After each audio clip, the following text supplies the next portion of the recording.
जी आपने सुना या डीके दुबे जी को, फिर क्यों आप लोग अफवाह फैला रहे हैं? यही बात पीएम ने भी आज कही कि आप लोग अफवाह फैला रहे हैं, आप लोग डरा रहे हैं लोगों को, लेकिन क्या इस तरह से वोट मिल जाएंगे? हिमानी जी, बड़ी आश्चर्य की बात है कि जिन लोगों ने संविधान बनाया, जिन लोगों ने देश बनाया, आज उन्हीं को बीजेपी कह रही है कि ये तो संविधान विरोधी लोग हैं। अब इससे ज्यादा हंसी वाली बात क्या हो सकती है? ऐसा कब कहा? ऐसा ये कह रहे हैं। हाँ। अभी आपके बीजेपी के प्रवक्ता ने 5 चीजें ऐसे गिनाई कि हमने गोलियां खाई, हमने लाठियां खाई संविधान बचाने के लिए। किसे? उस वक्त तो संविधान बनाने वाले लोग सत्ता में थे। तो देखिए देश को गुमराह कौन कर रहा है? संविधान बनाने वाले लोगों को ये गाली दे रहे हैं आज कि नहीं भैया हमने तो गोली खा के संविधान हम कैसे बदल देंगे, हमने तो गोली खाई। अब मैं जानना चाहता हूं कि इन्होंने गोली कहां खाई थी, कब खाई थी, किस सन में खाई थी, बीजेपी का कौन नेता गोली खाया था, किसे गोली लगी थी? जरा पहले तो ये देश को बताएं कि कितनी गोलियां देश के नेताओं ने खाई संविधान के लिए। दूसरी बात, आपने संविधान को का विरोध किया, शुरू से यह देश की जनता जानती है। आप लगातार 48 सालों तक या 52 सालों तक आपने आरएसएस ने अपने हेडक्वार्टर पे देश का झंडा नहीं फहराया, ये पूरा देश जानता है। क्यों नहीं फहराया भाई? तब वो देश का झंडा नहीं था। आज मोदी जी को घर घर झंडा फहरा, नियम था कि सरकारी जगहों पे ही तिरंगा फहराया जा सकता। मैं बीच में नहीं बोला था, मैं नहीं बोला था बीच में, ये गलत मैं बीच में नहीं बोला था आपके। एक एक कर जानकारी ज्यादा जानकारी आप मत दीजिए, मैं नहीं बोला था आपके बीच में कि सरकारी जगहों पे ही तिरंगा फहराया जा सकता है। इन्हीं बुलवाइए, इन्हीं से बुलवाइए, इन्हीं को बोलिए बोलने। नाराज क्यों हो रहे हैं आप? ठीक है ठीक है लाइन का करेक्शन, ठीक है सौरभ जी, एक आप लोगों को स्पीच देने का अधिकार मिल गया मीडिया में आकर के। करेक्शन कर रहे हैं। इसने बोला, आप लोगों ने जब बोला तो ठीक है संजय जी, करेक्शन कर रहे हैं आपको बीच में। हमें मत करेक्शन करिए, आप अपना दिमाग करेक्शन करिए। ठीक है अपनी बात जनता आप लोगों के दिमाग को करेक्ट कर देगी अभी 2024 में। ज्यादा दिमाग मत उड़ाइए अपना। संविधान विरोधी देश के गद्दार भारतीय जनता पार्टी देश के संविधान सिखाएगी लोगों को। मुद्दे पर रहते हैं। संविधान बनाने वालों को संविधान बताओगे आप? संविधान की रक्षा करवाओगे आप? विरोधी ताकतों के संविधान के गद्दार है भारतीय जनता पार्टी। अब मैं गारंटी से कहता हूँ यदि इनको 27 बार आई संविधान बदलेंगे, ये संविधान बदलेंगे, ये गारंटी है मेरी। पंजाब के अंदर ये बदलेंगे संविधान। और क्यों बदलेंगे मैं बोलता हूँ प्रमाण के साथ। उनको चुप कराइए, मैं बताता हूँ प्रमाण के साथ।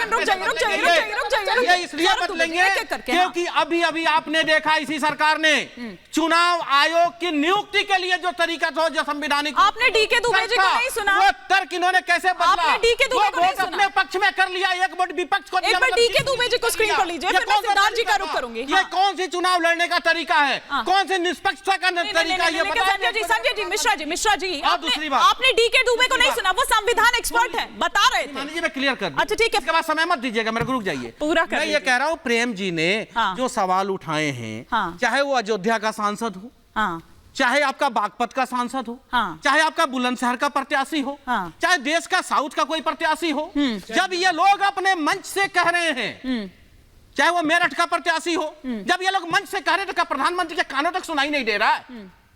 वन साइडेड हो गया है कान प्रधानमंत्री जी का। लेकिन प्रधानमंत्री ने क्लियर किया ना उसको, प्रधानमंत्री ने क्लियर किया ना उसको। नहीं क्लियर किया इन्होंने, नहीं क्लियर किया। क्यों त्याग के नोट की टिकट नहीं काटी गई? और देश के गद्दारों का, जो संविधान के गद्दार हैं, उनको क्यों रखा गया पार्टी में? उनको क्यों नहीं निकाला जा रहा? ठीक है, अब एक सेकंड सिद्धार्थ जी, एक सेकंड, इसका जवाब तो सिद्धार्थ जी देंगे ना, सिद्धार्थ जी देंगे, मैं थोड़ी ना दूंगी। एक बार सिद्धार्थ जी, आ रही हूँ डीके दुबे जी, सिद्धार्थ जी। और साथ ही साथ एक बात और, वो जो सनातनी 80 से 90% थे, ये ऐड करने की क्या जरूरत थी? देखिए हिमानी जी, पहले तो कुछ गंभीरता से आज बातें कही गई है, तो उनका गंभीरता पूर्वक जवाब भी देता हूं। ये कहते हैं ये लोग संविधान के बहुत बड़े हितैषी हैं। आज कांग्रेस पार्टी और इंडी गठबंधन से एक ही प्रश्न पूछता हूं। जवाहरलाल नेहरू जी को जीते जी आपने भारत रत्न दे दिया, इंदिरा गांधी को जीते जी आपने भारत रत्न दे दिया, राजीव गांधी जी को जीते जी आपने भारत रत्न दे दिया, बाबा साहब भीमराव अम्बेडकर जो कि 56 में चले गए थे, उनको 1990 में क्यों दिया? क्यों दिया इतनी देर? आप बाबा साहब भीमराव अम्बेडकर के नाम की राजनीति करना चाहते हैं, संविधान से क्या वोट मांगना चाहते हैं? संविधान नहीं बदलने का कहां से आ जाता है, ये बताइए ना। राजीव, अभी संजय जी आप बहुत ज्ञान दे रहे थे दुबे जी को, अब सुन भी लीजिए, अपने पे प्रैक्टिस क्या करिए जो बोलते हैं। नहीं ज्ञान नहीं, आप ये बताइए गुमराह क्यों करते हैं? आप सवाल का जवाब दीजिए ना, आप सवाल का जवाब दीजिए, सवाल का जवाब दीजिए। आप संविधान बनाने वाला, एक तो आप करने वाला कैसे हो गया? संजय जी ये आज कहां से आ रहे हैं आप? केजरीवाल जी से मिलकर तो नहीं आ रहे? संविधान बनाने वाला आज कांग्रेस को ही कटघरे में खड़ा कर लिया बीजेपी। ये इससे बड़ा झूठ क्या हो सकता है? नहीं बोला था। एक बार उनको कंप्लीट करने दीजिए। जिन लोगों ने हमारे साथ इसीलिए संविधान एक्सपर्ट भी हैं, वो इस चीज को क्लियर कर देंगे और मैं आऊंगी वो इमरजेंसी की बात थोड़ी देर पहले। एक बार सिद्धार्थ जी को, हाँ एक बार उनको कंप्लीट कर, आ रही हूँ दुष्यंत जी, एक बार कंप्लीट कर। मैं कहूंगा आप मेरी बात भी सुन लीजिए। हाँ सिद्धार्थ जी। इसलिए हिमानी जी, देश आज प्रश्न पूछता है और इनको पूछता है कि बाबा साहब भीमराव अंबेडकर जी के नाम पर वोट मांगना बंद करिए, आपकी सच्चाई पूरे देश के सामने। अब दूसरी बात आपने कही, हमारे नेता ऐसा कहते हैं, हमारे नेता वैसा कहते हैं। मैं आपको कहता हूं, अगर आपकी ये नजर ना हो तो आपको किसी का बयान गलत नहीं लगेगा। इतिहास में सबसे ज्यादा कॉन्स्टिट्यूशनल अमेंडमेंट कैसी बात कर रहे हैं लेकिन सिद्धार्थ जी आप, ये देखिए सिद्धार्थ जी, लेकिन आपने मतलब आप कम से कम उनको डिफेंड नहीं कर सकते हैं, चाहे आनंद हेगड़े हो, चाहे वो लल्लू सिंह हो, या ज्योति मिर्धा की बात कर ले, या प्रेम कुमार की बात कर ले। वो क्या, एक सेकंड इनके इशारे पे उन्होंने कहा क्या कि भैया 272 में भी बन जाएगा लेकिन 2/3 हमें चाहिए क्योंकि बदलाव करना है। तो ऐसा कहा क्यों जा रहा है? ये नैरेटिव कौन बना रहा है? आप कह रहे हैं कि वो नैरेटिव बना रहे हैं, लेकिन ये कौन सा नैरेटिव है? हिमानी जी, मैं एक एक व्यक्ति के आप बयान पे कहते हैं, मैं एक एक का जवाब देता। हाँ। मैं जो बात कहना चाह रहा हूं आप उसको 10 सेकंड में सुनिएगा।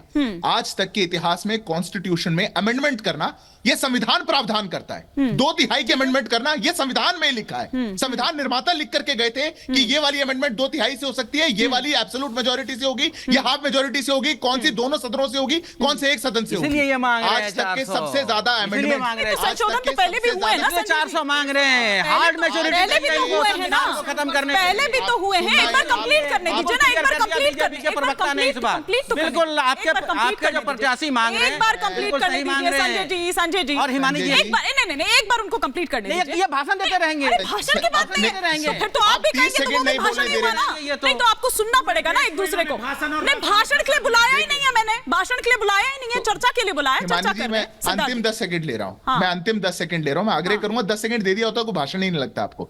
हिमानी जी, जो प्रावधान संविधान के अंदर है उसी प्रावधान के तहत संविधान का होगा। और मैं कहता हूं, जब हमारे देश के शीर्ष नेता ने, हमारी पार्टी के शीर्ष नेता ने कह दिया कि हम संविधान के साफ है और बदलने की कोई बात नहीं है, कोई चर्चा नहीं बनती, आप मुद्दा बनाने की कोशिश करेंगे तो क्यों मुद्दा बना रहे हैं? ठीक है सिद्धार्थ जी, आ रही हूं, क्यों मुद्दा बना रहे हैं? और अगर ऐसा है तो मेरे ख्याल से सबसे ज्यादा अगर विवादास्पद रहा तो फिर तो वो इंदिरा गांधी का वो टाइम आपको याद करना चाहिए, वो इमरजेंसी का टाइम आपको याद करना चाहिए, वो 42वां संशोधन याद करना चाहिए जो सबसे ज्यादा विवादास्पद रहा।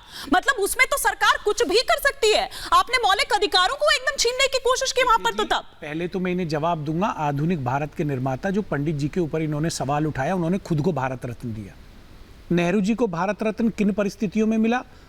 भारत रत्न उनको तब मिला जब दुनिया तीसरे विश्व युद्ध के मुहाने पे खड़ी थी, सुएज नहर विवाद बढ़ गया था, तब नेहरू जी ने और मिस्र के राष्ट्र प्रमुख ने मिलकर एक रास्ता निकाला। जब नेहरू वापस आए भारत के राष्ट्रपति डॉक्टर राजेंद्र प्रसाद उनको एयरपोर्ट लेने गए और उन्होंने घोषणा की कि नेहरू जी को भारत रत्न से सम्मानित करेगी Bharat. Sir please come to the point. 11 साल नेहरू जी देश के लिए जेल में रहे। नेहरू जी क्या भारत रत्न के पात्र नहीं थे? श्रीमती इंदिरा गांधी जी ने भारत को विजय दिलाई, पाकिस्तान जैसे मुल्क के 2 टुकड़े कर दिए बीच में से काट के। भारत की कैबिनेट ने चाहा, देश ने चाहा इंदिरा जी को भारत रत्न मिलना चाहिए। क्या इंदिरा जी भारत रत्न की पात्र नहीं थी? जिन्होंने इस भारत के लिए कुर्बानी दे दी, उन इंदिरा जी का अपमान करते हैं। ये थोड़ी देर पहले संजय जी ने कहा भाषण नहीं, भाषणबाजी का मंच नहीं। मेरा सवाल है, ये भाषण नहीं है, ये सच्चाई है। ये मैं भारत को बताना चाहता हूं। मेरे सवाल का जवाब नहीं आया। भारत अपने शहीदों को आपको पता है संविधान की प्रस्तावना में उस वक्त जिसका मैं जिक्र कर रही थी 3 शब्द जोड़े गए थे। क्या था? समाजवादी, धर्मनिरपेक्ष, अखंडता। यहाँ पर प्रेम जी हैं जिन पर मैं इससे बात कर सकती हूँ, और साथ ही साथ डीके दुबे जी भी हमारे साथ। 42वें संशोधन के समाजवादी व्यवस्था में रहते आए हैं। से क्या था सर? आपने मौलिक अधिकारों की तुलना में जो राज्य के नीति निर्देशक सिद्धांत है ना, उनको आपने वरीयता दी। मतलब जो एक मौलिक, मतलब इसके जरिए आप किसी का भी जो मौलिक अधिकार है आपने उसको उससे वंचित कर दिया था।